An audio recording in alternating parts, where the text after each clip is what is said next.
Assalamualaikum warahmatullahi wabarakatuh. Alhamdulillahirabbil alamin. Amma ba'du, la haula wala quwata illa billahil aliyil azim. Allahumma sholli ala Muhammad. Hadirin bapak-bapak, ibu-ibu, para permisa dimanapun panjenengan berada, rahimakumullah, semoga senantiasa dimuliakan oleh Allah Subhanahu wa taala. Di dalam pertemuan kali ini kita membahas tetap seputar tentang dzurriyyah Gusmi. Kali ini sesuai dengan permintaan permisa, maka saya akan mengungkapkan sekelumit tentang riwayat selayang pandang Gus Robert, salah satu putra Gusmi, mencari ilmu. Bagaimana cara mencari ilmunya? Ini yang saya ketahui, yang saya lihat, dan yang saya yakini. Nah, panjenengan tentang percaya ndaknya tidak wajib. Kalau panjenengan percaya, Gus Robert salah satu putra Gusmi sang waliullah, kekasihullah, asadul asad, macannya macan. Itu punya putra, seorang macan tidak mungkin akan melahirkan seekor kucing. Mau tidak mau tetap ya anak macan. Maka dari itu Gus Robert itu salah satu, ya Allah, manusia yang luar biasa. Boleh dikatakan menurut akhirnya tidak belajar, tapi luar biasa tentang keilmuannya. Hadirin para pemirsa rahimakumullah, memang saya Mas, yang dekat pada keluarga Gusmi itu bukan saya, melainkan istri saya, zaujah saya, ataupun bojo saya. Yang dekat itu istri saya kan dinikahkan oleh Gusmi. Saya dirabekne, dijudukne oleh Gusmi pada waktu itu. Akhirnya mau tidak mau saya dekat lewat istri saya. Memang dulu itu awal-awal yang dekat itu Gus Tajud dan Gus Sabut, putra pertama dan putra kedua, dengan saya, dengan keluarga saya sering ke rumah. Terus Gus Sabut terus ke rumah, bertahun-tahun ke rumah, dekat sekali. Akhirnya karena ada sesuatu hal, ibarat repotnya Gus Sabut, punya tugasnya lain Gus Sabut, akhirnya Gus Sabut agak jarang-jarang ke rumah. Waktu itu saya masih kos. Lah di rumah sini Gus Sabut jarang-jarang ke rumah, maka Gus Robert sering ke rumah. Paling saya dekat dengan Gus Robert sering ke rumah sekitar 4 tahun 5 tahun. Sehingga saya waktu ke rumah diajak ke Surabaya, sampai 3 hari 3 malam tidak pulang, tidak bawa salin. Dijak ke Jombang 2 hari 3 hari, dijak ke Tulungagung, nginep terus menerus, sampai saya, hadirin, ini tidak perlu dicontoh Mas, tidak dicontoh. Sampai saya yang namanya saya diajak kadang-kadang ya agak ada berontaknya. Rumah kan repot sekali. Waktu di Jombang, ini cerita lucu ini. Waktu di Jombang jam 3 malam saya diajak goreng tahu takwa. Ketika menjelang subuh, Gus Robert kan sare. Saya kalau dari Gus Robert satu kamar, tukang pijit, suruh mijeti, ya Allah, jangan gitu. Pokoknya mijeti sampai lelap sare. Ketika Gus Robert sare, eling aja Mas, saya uang pas-pasan, serandal saya bawa ya tak laku dengan jinjit, cari becak ke terminal Jombang, pulang saya. Besoknya Gus Robert duka luar biasa. Tapi saya tidak masalah. Gus Robert kan bener kereng tapi dekat sekali gitu loh. Pernah lagi Mas, di Chandra Kirana, perumahan elit Chandra Kirana, Gus Robert pernah di sana berapa tahun itu. Ketika tamu sudah banyak, loh saya datangi loh, diajak ke kamar. Saya ke kamar dengan Gus Robert, biasa Gus Robert kalau sudah cepot kaos, cepot baju, ya toh, peci cepot, celana cepot, tinggal sarungan saja, sudah. San, panggil kan San itu, San, pijuti, dah, tak pijuti. Merasa tidak enak kan suruh cepot, alih-alih saya cepot, alih saya, jam tangan saya cepot, saya pijuti, terus pijuti. Kok lama-lama loh? Kok terlelap? Loh, terlelap mas. Begitu terlelap, apa jeng kaki? Jenenge kaki ya. Kaki saya pindah, kan numpang buku saya pindah, tangan saya pindah, saya perhatikan, alhamdulillah ada, udah terlap, benar terlap. Saya pakai jam tangan, pakai alih-alih, pakai kopiah, saya keluar. Tamu-tamu itu, Pak bagaimana? Gus Robert, bisa ke dalam, tunggu dulu, saya bilang itu, tunggu dulu. Lah Pak, saya diutus, aku keluar, tidak mantor saya suruh, saya pulang kok sering begitu itu ya, itu loh kedekatan saya dengan Gus Robert pada waktu itu.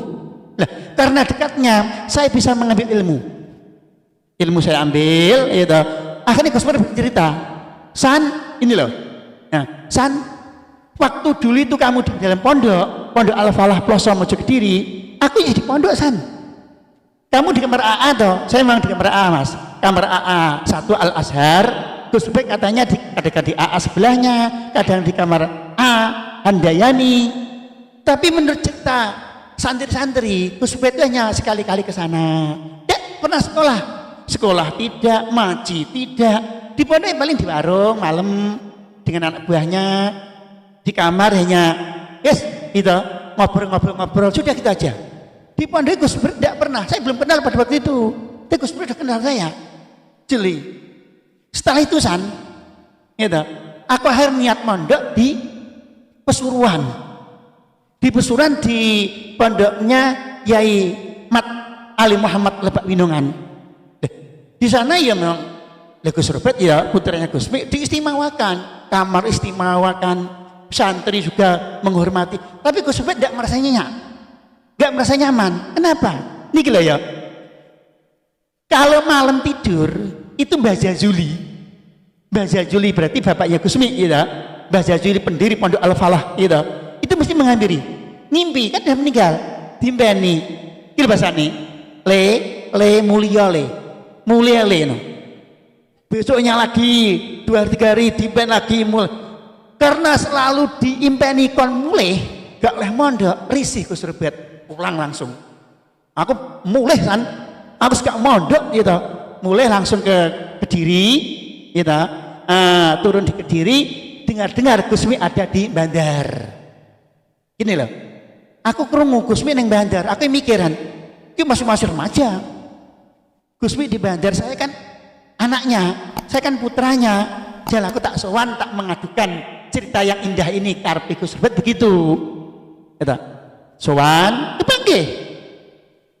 Di tengah sowan-sowannya Gus Robert, gitu, bertemu dengan sang ayahnya Gusmi, ini jauh dari keinginan yang maunya mendekapi dengan cerita, tapi Gusmi apa?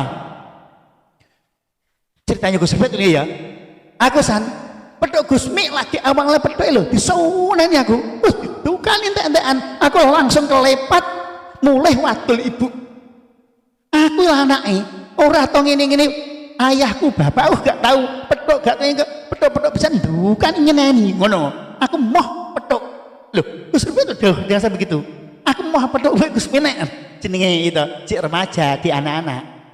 Pulang, ini saya rasakan. Pulang bertemu dengan ibunda Bu Nyai Mik itu Bu Lilik, Bu Nyai Hajah Lilik Suyati atau Buyat.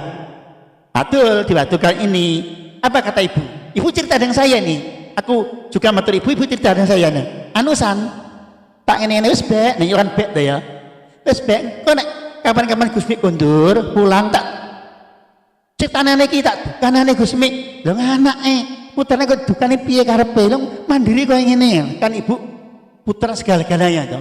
Karena tidak pernah diurus oleh sang ayah Gusmi, tapi kabeh ibu. Begitu kondur, suatu ketika kan kondurnya lama toh. Ada yang 5 bulan, 8 bulan, akhirnya kita lama begitu kondur ketemu dan ini diadukan Gusmi Gus Robert ku lho, kan anak putra jenengan kok jenengan dukan ngene-ngene. Wadul iki lho, lara atine pegel ngene ya. Apa kata Gus Mi? Kang Mas. Anu Gu, dan nyeluk istrinya kan maunya ibu atau dek Gu gitu. Anu Gu, karepku aku bapake. Wis beda terus wong-wong ya sok nasihati ya. Nasihati juga tak dukani salah tompo. Aku yo sayang to nasihati loh. Karpe anak lanang Gus Robert iki dukani loh. Jadi ya lentur begitu. Tapi yang indah sekali pada waktu saya ditimbali Mas. Yang pertama kali kan saya enggak pernah sowan sebelum dulunya sowan bersama istri saya karena saya kenal istriku toh. Ya bulis. Suatu ketika saya ditimbali pribadi. Sebelum saya diajak ini jauh sebelumnya.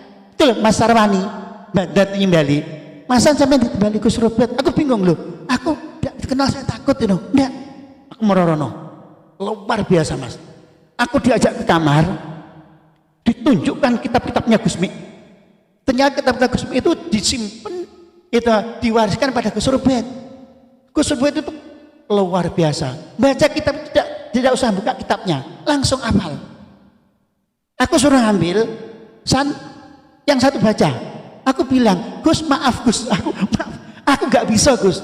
Bener aku mondok tapi aku mondok itu tidak bisa apa-apa. Dong saya di pondok itu ranking 2 aku mengono. Loh maksudnya, ya rankingku dari bawah aku ngomong tuh ya. Berarti kalau muridnya 40 kan berarti ranking 38 aku bilang gitu ya. Saya tidak bisa no. Gusmi gak gitu mah. Aku baru ketemu Gusmi lah. Aku mikir sih, loh kok ketemu Gusmi ini galak. Aku ketemu Gusmi gak gitu, kamu bisa no. Aku akhirnya ngeles yang saya bisa itu Gus ada hadis saya bisa untuk muncai hadis-hadis saya bisa untuk beberapa arti beberapa makna oh gitu jadi Gus Robert itu pernah ditemui Gusmi menceritakan tentang saya gitu. Terus Gus Robert bilang gini karena kitabnya saya ditunjukkan ya luar biasa sampai Pak Li nih Mas Pak Li Kota Kediri yang diikuti beribu-ribu puluhan ribu ya, jamaah anu kan bilang saya ahli kitab itu pelosok Gus Robert tegas begitu aku percaya saya sendiri melihat luar biasa nah, akhirnya Gus Robert gini anusan semuanya yang diceritakan Gusmi tentang sampean itu sampean sabar dulu tunggu aja kalau sudah mendekati umur 40 kan dulu Gusmi dari saya toh ketika saya barabi umurku cek 22-23 di Dawi itu saya umur 2-23 tapi 22 tuh ya lah Gusmi Dawi tentang kehidupanmu yang akan datang sampai kamu mati sampai kamu akhirat Gusmi sudah saya dibongkar mas semuanya diceritakan tentang saya diceritakan tapi kan saya bingung munduran kok masih gini-gini aja akhirnya Gus Robert yang menegasi sabar dulu, tunggu dulu kalau sudah mau mendekati umur 40 makanya sing disi aku gak iso khotbah so mas gak iso ngaji gak iso dakwah gak iso menyampaikan loh itu kan begitu mau mendekati umur 40 yes buh konti carane delalah mereka saya disuruh saya diajak saya diperintah gini akhirnya ya sampai seperti ini memang sudah diramal jauh sebelumnya oleh Gusmi itu loh kembali lagi pada Gus Robert berarti saya garis bawahi Gus Robert itu tidak mondok Gus Robert itu tidak sekolah menurut hitungan menurut akal kita menurut pandangan kita tapi kepintarannya keahliannya Gus Robert ya memang karena dia sang putranya Gusmi itu, sang putra Gusmi akhirnya lewat begitu. Hadirin para pemirsa rahimakumullah, saya ingat pesannya Gus Robert pada saya. Dulu kan masalah doa kan Gus Robert mas yang memberi sebelum Gusmi menemui saya lihat mimpi Gus Robert sudah mendawi itu. Aku di pesan Gus Robert begini, San, kamu baca Fatihah sebanyak mungkin sampai ke hati. Jadi bacanya ke hati dulu, gitu. Lalu kau ucapkan sampai ke pikiran, istilahnya kholisun mukhlison. Kalau itu yang kamu amalkan, kalau itu yang kamu kerjakan, gitu. Suatu saat